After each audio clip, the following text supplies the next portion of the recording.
with their fists or their legs or feet, or otherwise they are absolutely docile and given up each other.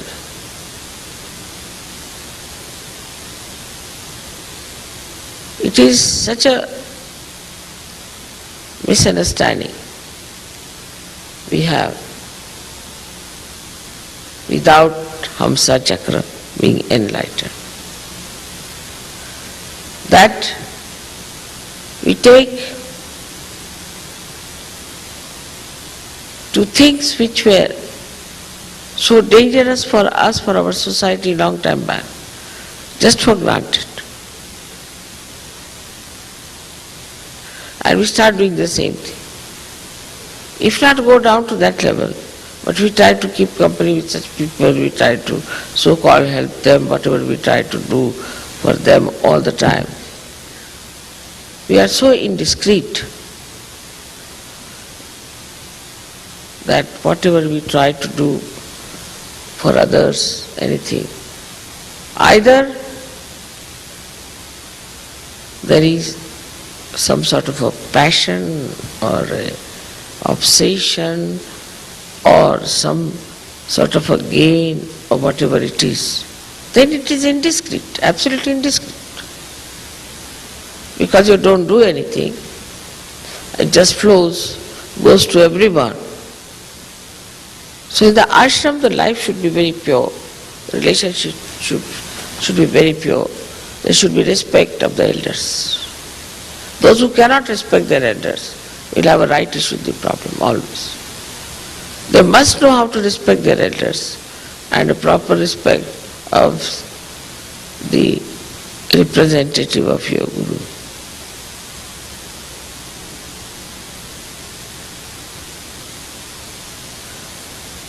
The other chakras are to be seen in the same manner. In an ashram, try to have things which are spontaneous. Not to have something artificial or something your Guru won't like. Like I don't want to see there some sort of funny paintings or some sort of a funny, suggestive, stupid kind of an emblem. In a household that is such, it should be felt by anybody who comes in, feel, oh, this is an ashram. Clean, neat, tidy. And also, ashram should be a place of peace and happiness and joy. If somebody comes to that ashram, he should feel, what a place I found. What a nice place it is. I wish I could also come here. It's only your discretion that works it out. That whatever you create, whatever you do is for the best. Now what do? You bring some water to me, I just put my hand. I do not vibrate. I do not do anything to vibrate or just put my hand. Finished, it's vibrating. Now why should I take any credit for it? Just vibrate, finished. Do I do anything? Anything else have you seen? Nothing. Just put my hand, finished, it's vibrating. In the same way, when you are doing something, you just think that I'm not doing anything. It's just this hand put there. If there's some red on my hand, the water will become red. So what did I do? Nothing. Nothing. Now there are vibrations in my hand. If I put it in the water, it has been vibrated. So what?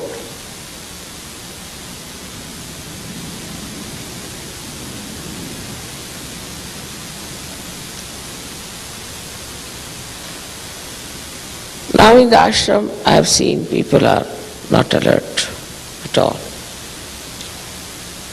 Now there's a telephone call comes in. It gets lost. Or there's no communication.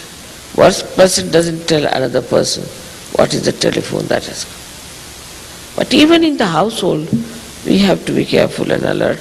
Like you put a paper there or some sort of a notebook where you should write down today whose telephones came, write it one after. So when a person sees a telephone call has come, that person can telephone back. It's one of the examples I'm just giving you, how you have to be alert about it. Now, if you are cooking, you should know how many people are going to eat. There are going to be, say, 10 people. Then the food will be cooked only for 2. But if there are 2 persons, then the food will be cooked for 10 people. And then the food is thrown out. Because after all, this is absolutely absurd. I must tell you a story of Mahatma Gandhi. I was in his ashram. I was quite young at that time, but that is on my very much recorded. So he wanted everybody to stay for dinner, lunch. They said, but we are going there. It's all right, you can have your lunch with me. And they were having conference, all the big Johnnies sitting there. So he got up and he had the keys in his Janeyu, as they wear it, you see. So that sacred thread came out. With his key, he opened the storeroom and got everything taken out according to the allotment of every person. Like one person would get only one chatak. Chatak kya kehte? Ounce for each person. So he stood there, it was all measured, brought out for cooking. So all these people were there. Maulana Azad said, we didn't know, sir, that you have to do it yourself, to stand there with the keys to take out everything. You have wasted so much your time for us. He said, what wasted? Yes, for this you had to stand there and take out the food. He said, do you know, this is the blood of my countrymen.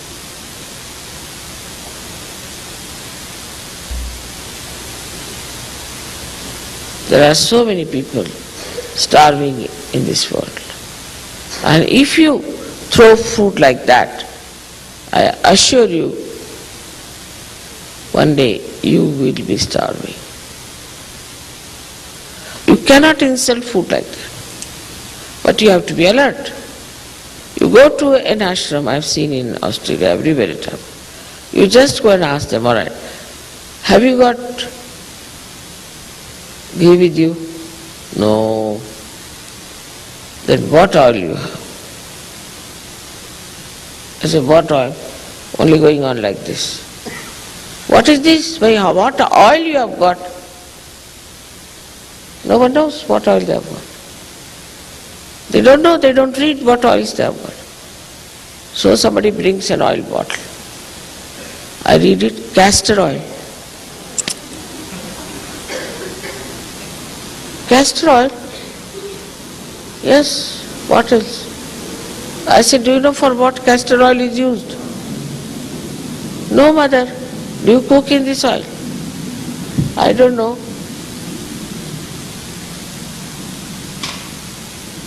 From where are you coming? Lunatic asylum or what? There is no alertness, is the point.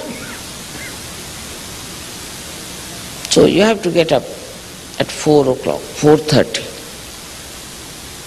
I don't say you have to do it, but discipline yourself, because that's the time you get the alertness.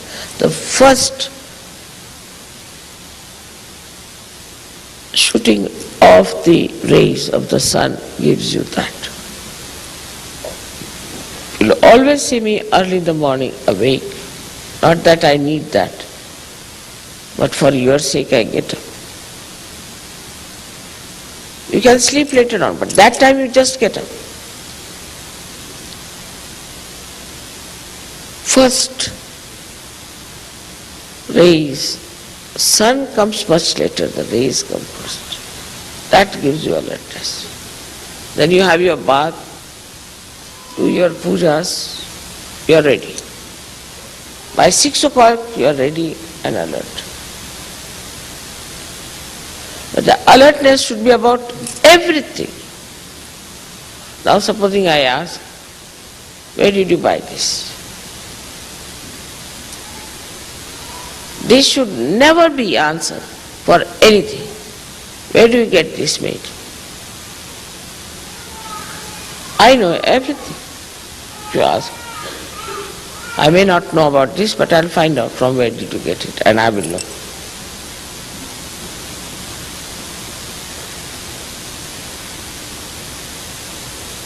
Alertness about things, what we have, what is in the ashram, are we keeping it clean or not, or we are lousy people, absolutely lousy, don't know anything. It's a big fashion to say, I don't know. I'm not asking absurd question like how many hair you have in your head or how many stars there are. A simple thing, if I say, how many cups you have got?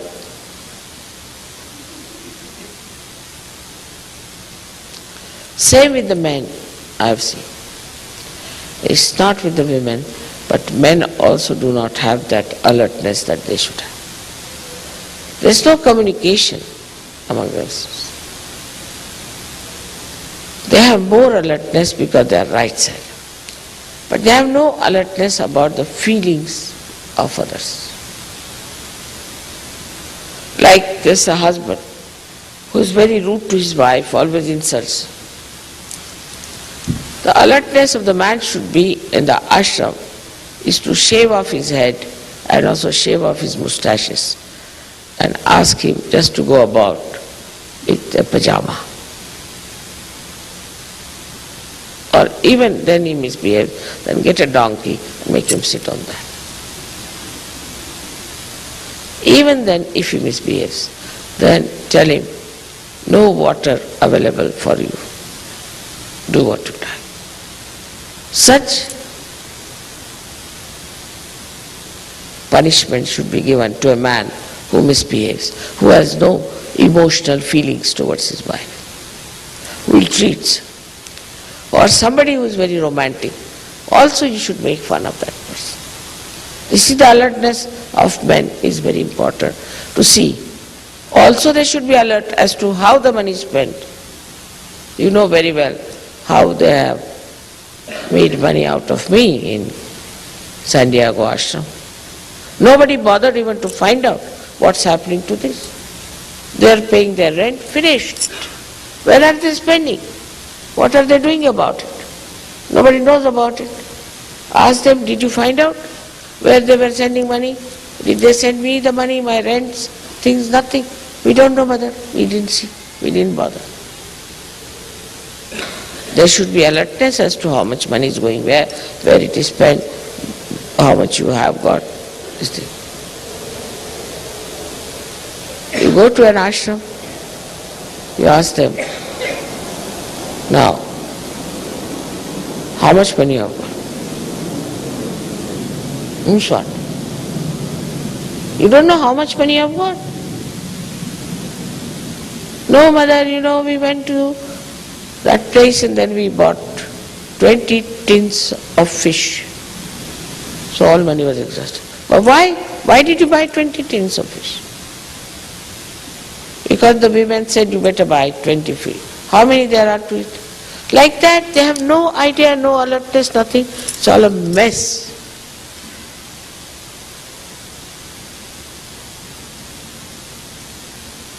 What time people get up? What time they sleep? What time, what they do? There is no alertness about it. Because in Sahaja Yoga, you are your own guru. Everybody is guru. A great guru they are. You are your own guru, no doubt. But you must have that self-discipline. To be a guru, you have to be self-disciplined and a determination, complete determination to rise higher, to ascend by whatever means it is possible, whatever is needed for your ascent. That is a sign of a person who will be a guru.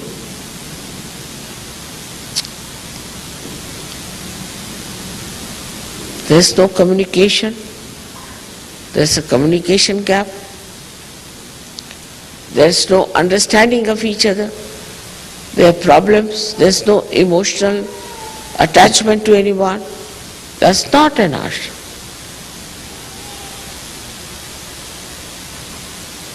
Another story I can tell you, because I have been in Gandhiji's ashram. Of course our ashram are nowhere like his. His ashram, you have to get up at 4 o'clock, take your bath with cold water and go for the prarthana. And you would see all the snakes going round you. And when you are doing your prarthana there, all the snakes, somebody might be sitting before you doing like that with you. But no snakes ever bit any. You are not supposed to say anything. And this gentleman used to walk so fast, this Gandhiji, you see he hardly had any weight. So he used to just jump. That's how I learned how to walk fast with him, because you had to walk, really run with him. And then the food was all boiled without any salt. You could use salt if you wanted to. And then he would put some oil which you may not like so much. If you wanted, you could have oil on top of that. He said, you must make your tongue all right. Why should your tongue ask for a particular type of food? He was worse than Zen, I tell you. Even Zen tried that very much with his disciples. He used to make things which were bitter, like quinine raised to power 108. Then to compensate it, the sweet was sugar raised to power 108. So that your tongue is all right. So the training of the tongue. Then what you speak, what do you say? Are you just chatting? You are a Sahajogi. Every word you say is a mantra.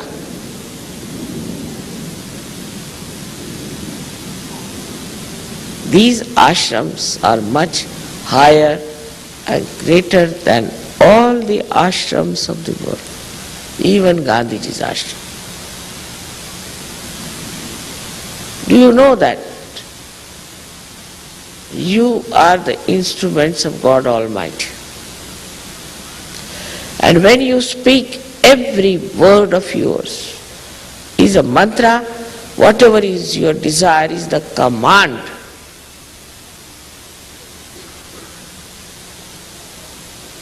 Unless and until you realize this, the alertness about it, our ashrams are just like orphanages.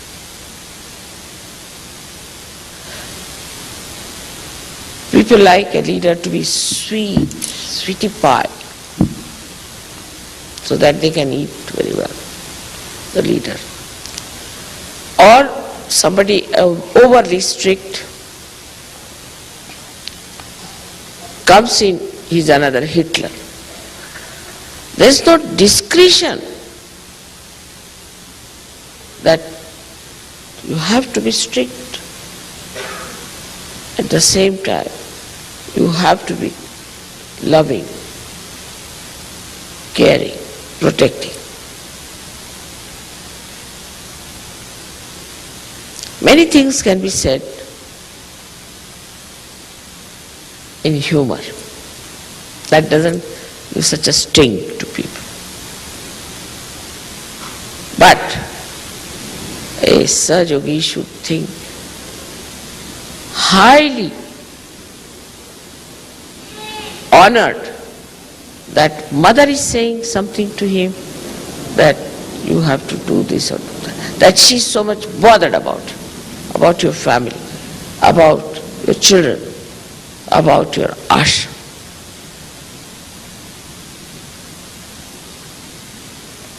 So that alertness should be also in the minds of the men of the ashram, how to behave, how to talk, what to say. You are the mouthpieces of God Almighty. How can you waste your time chatting?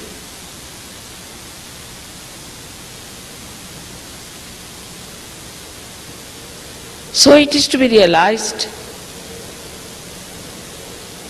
how to behave. For a person who is the mouthpiece of God, you represent Him. Actually, how you should dress up, how you should walk, how you should sit, how you should eat. I was surprised that people are drinking beer in the ashram. I mean, it is non-alcoholic, but it's beer made of molasses. Anyway, it is beer. How can you drink that molasses business? Have you ever been near any sugar factory? The smell of the molasses. You are consuming that.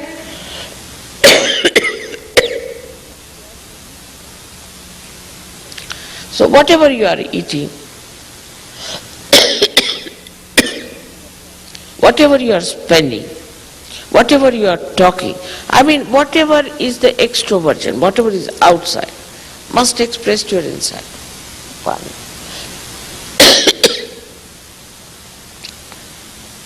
So you have to develop your Hansa Chakra.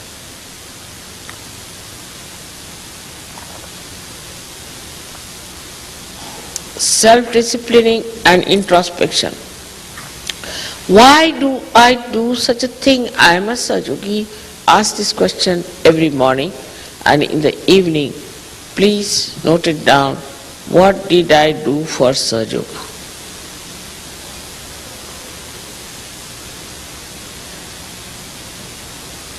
We have fun, we have music,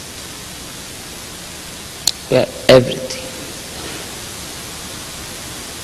But everything should be done in a dignified manner. Even dancing, I was saying